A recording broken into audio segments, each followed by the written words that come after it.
Hi y'all. Welcome back to my channel again. This is J. Marie Paint With Me channel. We are at the table here and it's time for another cute little bunny, Easter bunny painting.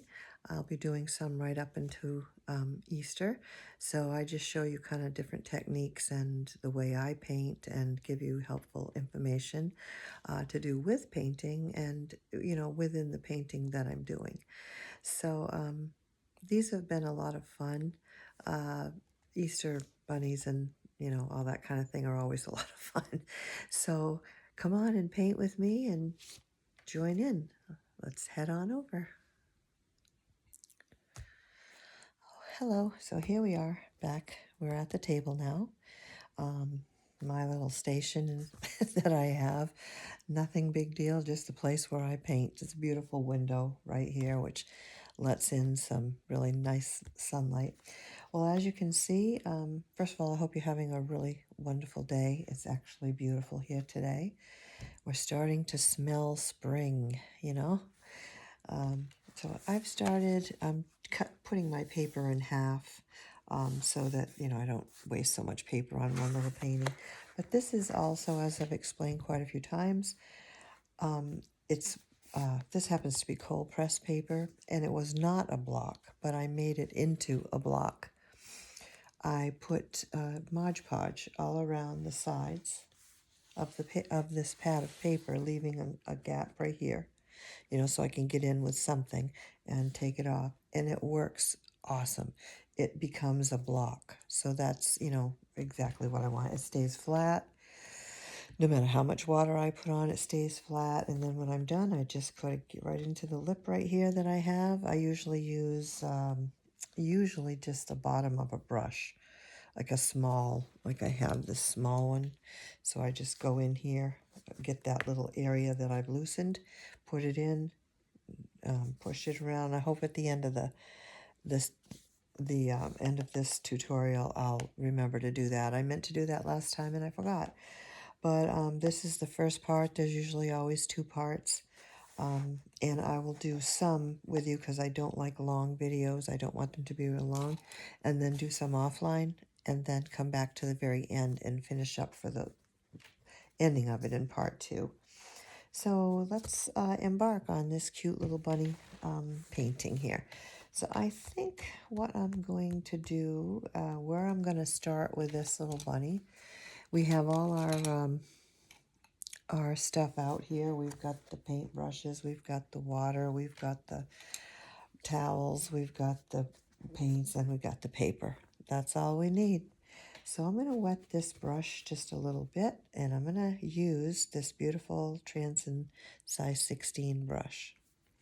I'm put my camera in a different place this time because I had it on the other side and my hand kept getting in the way, I noticed when I was painting. So hopefully this way you can see the whole thing as it's, happening. So let's wet. This holds a lot of paper, a lot of water. So we're going to wet this bunny. Okay, we're going to get him. So the first thing we're going to do is this bunny. Get some significant amount of water on him. And everything around him will be dry. So the only place that this paint is going to move around on is the bunny. I'm also going around his eye. I want that to be vivid when I do it. Okay, so I've got some good paint on there. And we can make bunnies be whatever colors we absolutely want. I'm going to take some yellow ochre, a little bit of burnt sienna, but more on the yellow ochre side. Watered down, so it's not too dark at first. I put a little bit of yellow in that, but I don't want too much yellow. All right, so we don't want, these brushes hold a lot of water. I always have to remind myself of that. So we're just going to put this in different spots because what it's going to do, hopefully I don't have a talking problem this morning. You see the way this tip of this brush just goes right around these little areas that I want to go around. I'm going to add a little bit of dark in some areas here. These little bunnies are so much fun to paint. It's going to be a little darker under his throat there because there's not so much sun. We want to, too much water. We want to remember to leave some white spots if we can remember that.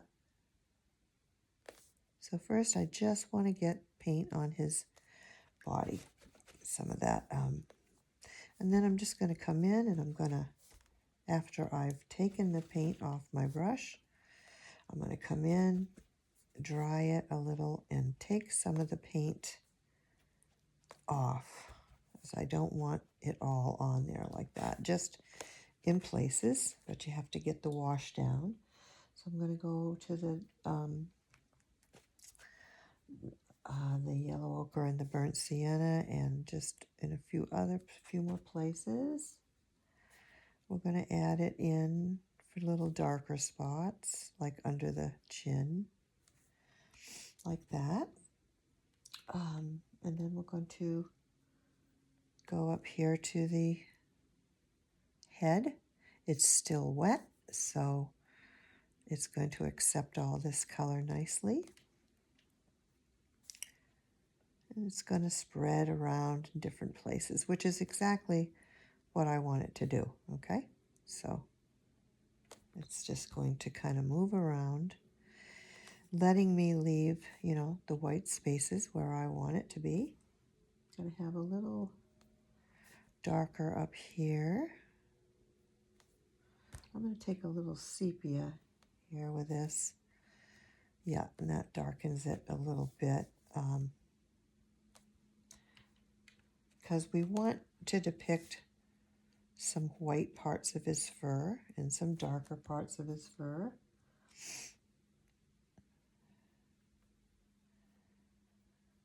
Which all animals have, of course. And look at how nicely this tip of this brush works. I love these brushes, these Canson brushes. I actually just got myself a few more because sometimes I'm not careful and I end up, you know, getting the tips of them a little wonky. So I just ordered a few. I had bought some, but I didn't realize that I'm going to add a little bit of orange in with this as well for right around a few areas. I didn't realize they were so large. This one's pretty large, but the ones that I actually bought and not realizing were very large. So this is one of them, but it's something I can utilize. And we're going to take some sepia here, and we're just going to kind of, to depict the fur, I'm just going to dot, is basically, I want this side to be a little more. We didn't put the water on his ears, so I'll go back and do that. But I can do that with this tiny little brush. I'm trying to outline his head. And then his little nose here we want to get in, and then outline the rest here. I'm just using the very tip of this brush to indicate all these things. It works so great. Everybody has brushes that they kind of gravitate towards. This holds a lot of water though, so right now I want to take some out at his little feet here, little paws. I meant to do that and I got talking and I didn't end up doing it. I can use, and I have done, and I always do in different paintings, I mix a few colors of acrylic paints.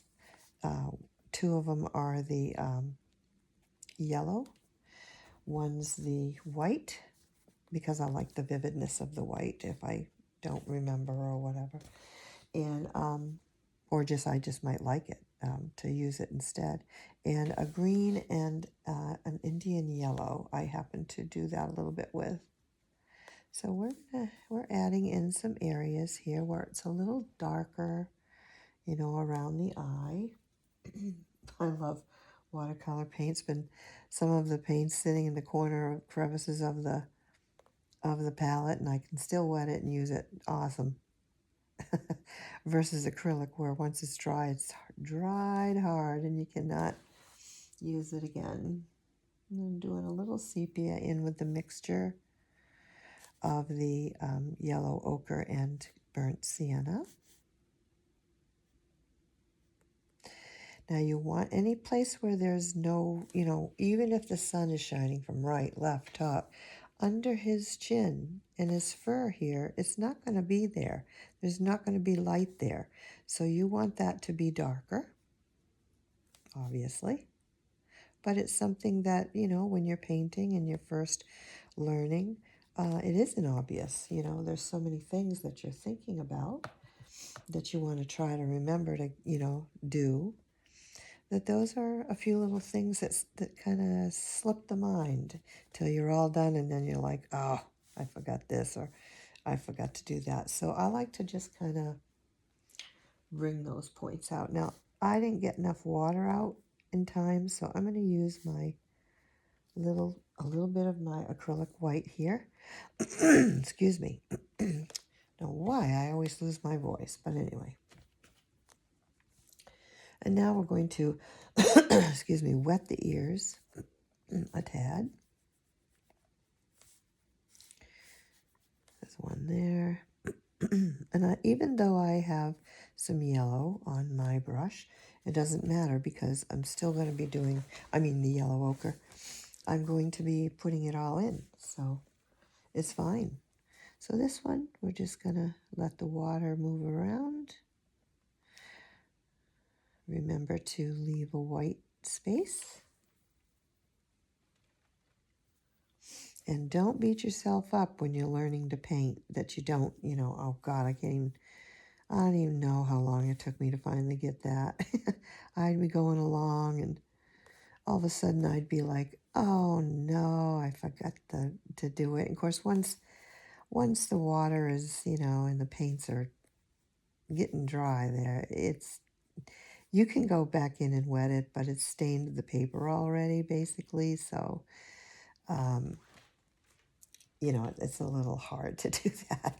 But after a while, you'll just get it, and you won't have to worry about it. This takes time. All things take time. Learning watercolor, which isn't the easiest medium in the world to learn, is one of them. So give yourself the time to learn, to discover the things about it that you want to discover. Don't rush it, because there's so many beautiful facets about watercolor that you don't want to miss. You don't want to miss along the way in your learning. There's so much to learn about it, and just take your time. Look at how beautiful this brush works with that tip. I never can get enough of it. All right, so we're going to take this darker color here, and probably a little sepia and a little Payne's Gray, I think that is. And we're going to come in and do the eye just absolutely beautifully with this tipped brush. Even though it's as big as it is, I can come in here, look at that, and do these little places with ease and have no trouble. It just blows my mind. I don't even know. I think I just was searching for brushes some time ago. It's been quite a while since I've had these brushes, or all my brushes actually, and I found them and it was like, oh wow, I want to try those. Just looking at them was sort of like speaking to me that those are going to work nicely. And of course, ever since then they have. So I can't seem to pull out enough now of the white that I want to get out, so that's okay. We can go back in. I'm going to take a little bit of my acrylic white, and I want to come in here and add a few little places where I can't seem to get the white of the paper again. You can try this is watercolor white. That works as well. I just like the vividness of the acrylics. They stand out, but that turned out pretty good. So now as this dries, you're going to see that even those colors that I just put in are going to lighten, because watercolor always gets lighter as it dries versus acrylic, which gets darker as it dries. So see, we have the beautiful depiction of the colored fur, the different colored fur, and the white spots, and all that. Okay, so I think we are done with the bunny. Now what I'm going to do now is attempt this basket that he's sitting in. And the basket in this one's going to be a white color. So as that's kind of drying, I'm going to come in with my brush here and use the tip to go carefully around the leaves and flowers and eggs, because it's a sort of a white basket. So what I'm going to do now is I'm going to take my sepia and I'm going to put in the a little too much water there, sepia and Payne's Gray, which I love, it's a beautiful color, and I'm going to outline the excuse me excuse me, the areas where this cute little basket is, which is right under him. All right, got some little areas, and the rest of the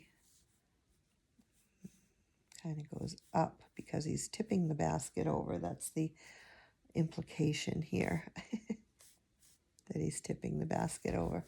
All right, and so what I'm going to do is start out with the light colors. Okay, so wash my brush off from that. Not a lot, I don't need to. Go back into the sepia. The yellow ochre with a little dabbing of sepia. And all around this basket, I'm going to do this. Baskets, they're just a bunch of weaves. So we're just going to go like this. Again, this tip works awesome for these things. Then I'm going to go into the sepia color. And around that, I'm going to add the darks. My paper is semi-wet. I didn't soak it, just a little to accept it, and to let it spread a little bit, not a lot. If I wanted it to spread a lot, I would add a lot of water and a lot of water on my brush to do that. Now see, it's already drying, and it's already drying a lot lighter than what I've put down. So we continue, right, to go in all around these little areas. Oops, we forgot this area down here, the rest of the basket. You see all this in front of you, and sometimes you just get... Okay, so you just keep adding where the basket is very carefully, and that's what I love about these brushes. You can be very careful with that tip. It doesn't, you can work very small areas. So there's that, and we're leaving white spaces, as you can see. Now I'm taking it and I'm doing these lines on the arm part of the basket, whatever that's called, the top part of the basket there, leaving the white spots as well. And that's fine, because baskets are usually, I like the worn baskets, the one that have been used a lot. So I'm going to come in here and I'm going to take out some colors in little spots, little areas. Go back into the other ones and put some back in till I feel as though I have the desired effect that I want. And that's different for everyone. You may have already decided, if you do this, that you have completely different colors that you want to use, which is totally fine because it's your painting. This is fine because it's my painting. So, that's how that works. So there we have the little basket that he's on. And the same thing will happen up here with the handle, We're just going to come wet it like this. Everything else is dry around it. I'm going to just give it a little bit of a wash of color of the yellow ochre. See, we're going to move that around a little. And then we're going to take the combination that we have. Whoop, something else I wanted to do first was outline faintly, you know, not a super hard line, but just a, because the water is on my brush and in this paper, we'll get some, you know, kind of blends, which is, you know, this is like I said, a used basket. I like baskets that aren't brand new. Even when I buy them, I buy ones that have a little use to them because they look pretty. So we have that, and between the two colors, the handle has the same sort of thing as this part of the top part of the, so we're just going to go like this with a nice tip of this brush. A little orange, put that in there just for the sake of it. I think I'll do that down here and within my basket. A little orange in there, we'll just add color. And you see that you have the depiction of a basket, right?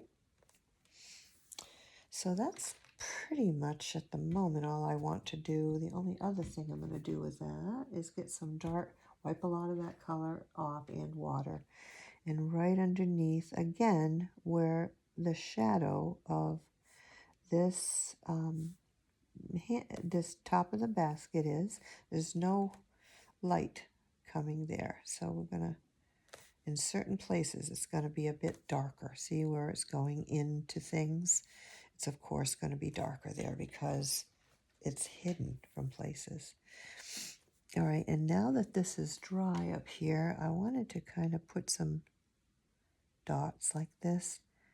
And we're just going to use the tip to drag out. No, I think I'll use the darker color. Okay.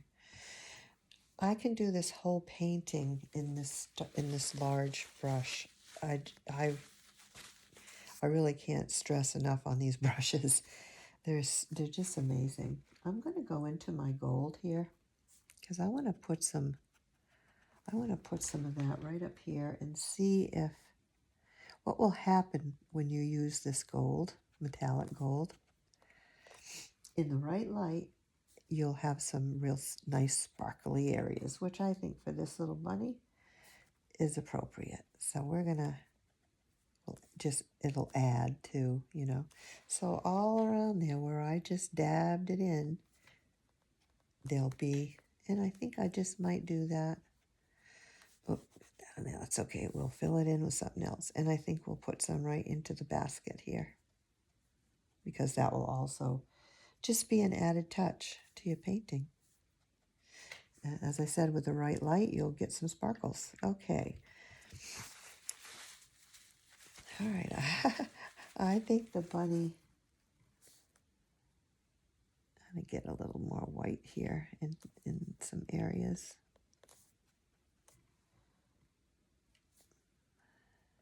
As you can see, this is working pretty darn good. This is watercolor, white. As I say, I dabble in any painting. I go from, a little too much on there. I go from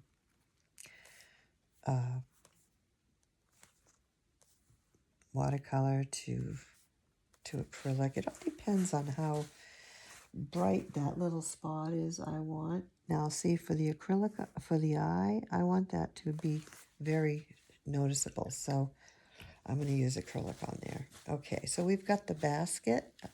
Like I said, I don't like these videos to go very long because they get a little too long.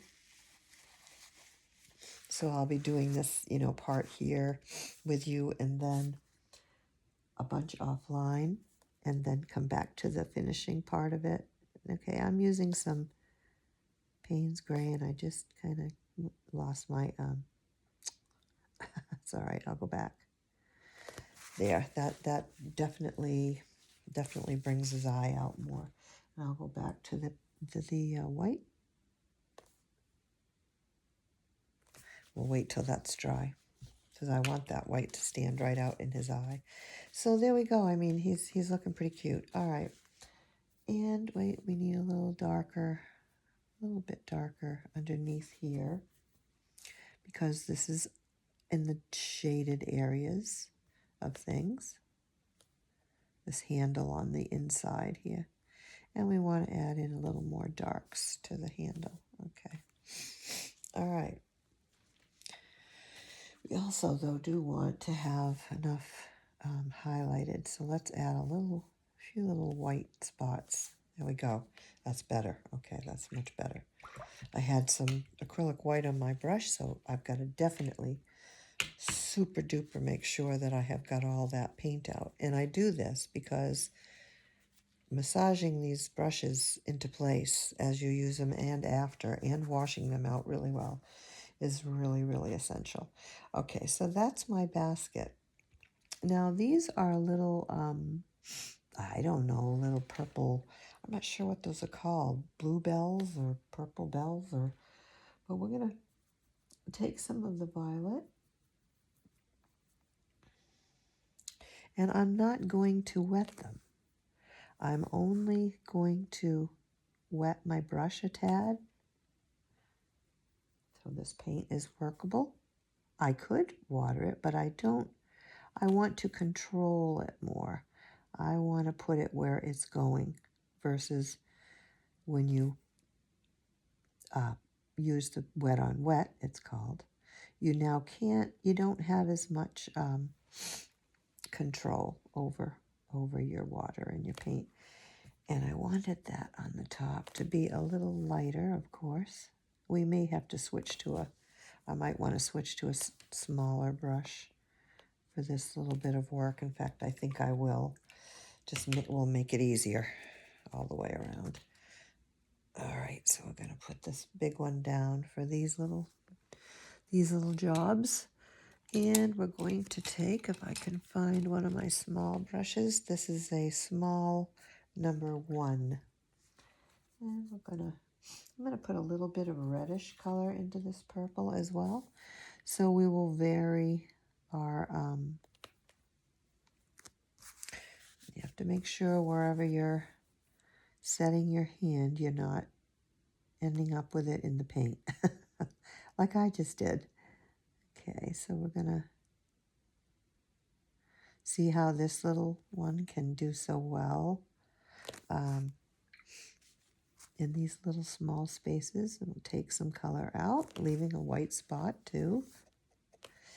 Oh, I want to dab that out of there if I can.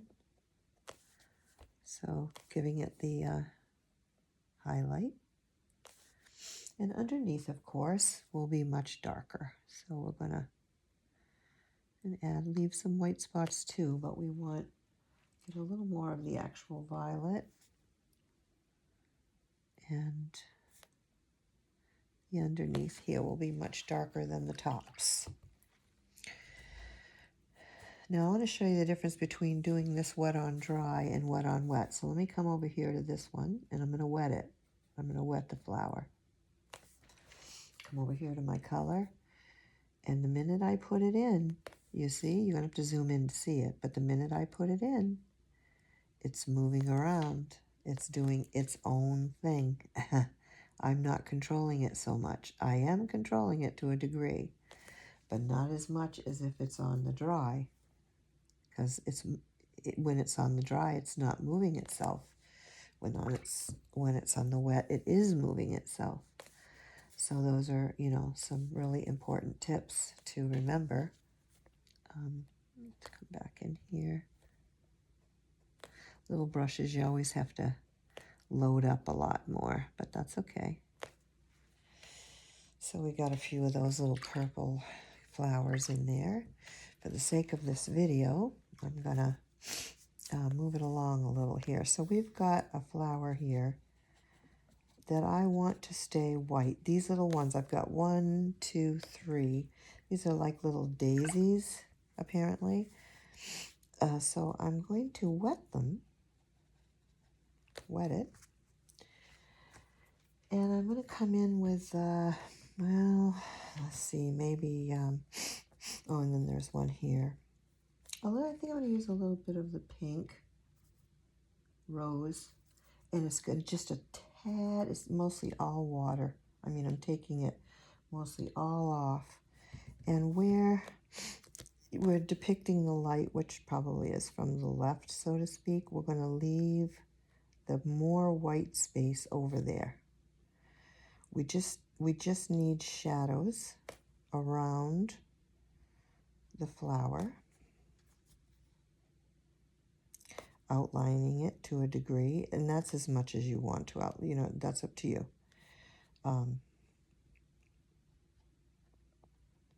Wiggling my brush around, putting more in on the bottom parts, as you can see, and the parts that there we go, so that it's mostly white.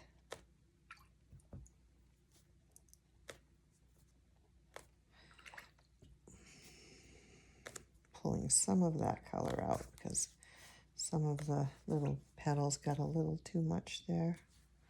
Dab, you can do that as well. If you can't seem to get it out, go in and dab it a little. Okay, so right here, I'm going to add a little more right here, around the edges, giving it some definition. But for the most part, because nothing is pure white in nature or anything, you know what I mean? It's just not, so you don't have to worry about all that. I'm going to just kind of go around. I get some green on my brush, semi-wet brush. Right, not enough. Okay, I'm going to go around the center of this with very faint wash of green around there, and then a little bit darker green. Not too much though. We're going to pull out, no, it's not, brush might be too small. I'm going to just pull out some things that are shooting out from the center of it, and a kind of a yellowish in the center, yeah, like that. And that's how we did that flower. There's many ways we can do any of this painting. I'm choosing certain ways to do these certain things, and as I said, you can do whatever you want. See, how long is this video? It's getting too long. Okay. So what I will do here is one more flower. Let's take this other white flower, just wetting the area of the flower that I want to put the paint on. Right now I don't want the center to have it. Go in with that little bit of pink again. I think that will be pretty. And just sort of by outlining the edge and kind of one side of the petal, it still keeps the major part of the petal white. And it's moving a little because I wet everything, but my brush is not very wet, so that's also going to make a difference. If it was real wet, it would also make a difference. A little purple, and we're going to just kind of add that in a little bit to the pink around the edges and these areas that I wanted that. And what I'm going to do is take the paint off my brush, wet it a little, come back in and soften a little bit of what I've put in, taking a little out here and there. All right, and then we're going to do the same thing with this. We're going to do the center, but it's going that way. This one's sort of pointing this way, and this one is going to be more that way, to the left. And then go into my other greens with the tip of this little brush. I think this is much better putting my my camera on the other side. I think you can see much more of what I'm doing within the painting. Take some of the sepia I've got. We're going to dot some in. You don't want it real dark, but just enough. Because as I said, all this dries light. See, it's spreading a little because that's still a little wet. And I'm putting some of these little doohickeys, whatever they're called, going in those certain directions. But you see the center of the flower, or the main part of the flower, is still white. So that, you know, it's beautiful. Now to make this flower stand out, it's all about the light against the dark, dark against the light. So I'm going to take a purple, the violet here, and with not watering the paper, this particular little egg is sitting right in the basket, and I'm very carefully going around that flower. And do you see how this dark egg just caused that to white of the flower? Okay, I'm going to make this egg be. I'm going to do the same thing here, so you can definitely see how that works. I'm going to very carefully, with very little water on my brush. The paints are not super wet, they're just wet. And how I move around, wiggle my brush around, and then very carefully near the flower, get a nice inner part of that. Look at the difference already. Do you see what's happening? It's beautiful the way it works. I'm going to get some of that pink in there as well, though, and move that color around, leaving a white spot, right? A white area at the top for the highlight, keeping the inner parts where no light would be coming here inside these little areas here. Look how it just jumped that flower off there. See, it just made it pop up. And that's, I mean, those are the beautiful things that just happen with I'm moving color around a little to make it softer, the lines softer. But those are the beautiful things that, you know, happen in watercolor. So yeah, this is getting long. So I'm going to do a whole lot of the rest of this offline. Remember to wash and wipe off your brushes. I also afterwards go in and wash them out again, and form them, and, you know, bring them back into a nice point. Sometimes the brushes get older, like some of mine are fraying, and I'm going to be treating some of them pretty soon because they're getting a little frayed with the different techniques that you use with the brush. But for the most part, I try very hard, you know, and it's good to try like these flat ones when you know, press them down so you get that nice flat and form it while it's still wet. My brushes still look pretty good. So we're finished here. It's so cute. These Easter Bunny tutorials are so cute. I hope you've enjoyed doing this with me. I hope you do it with me. And don't worry about doing the whole painting. If you want to take a segment of this video, focus on an egg, the eye, just the basket, just the flower, just this, anything that you feel at first the whole thing is just too overwhelming, which I'm sure it is for the very beginner, and that's what these are for, to help you and encourage you in your watercolor journey, your starting and your journey. It's very overwhelming at first. It's not the easiest medium to use at all, but it's all in learning it and practicing it and practicing and practicing. You just, and like I said, all you have to do is take a small section and practice with that. In fact, I think I may do a video that just is so at the very beginning of what happens with watercolor, and just do that as well.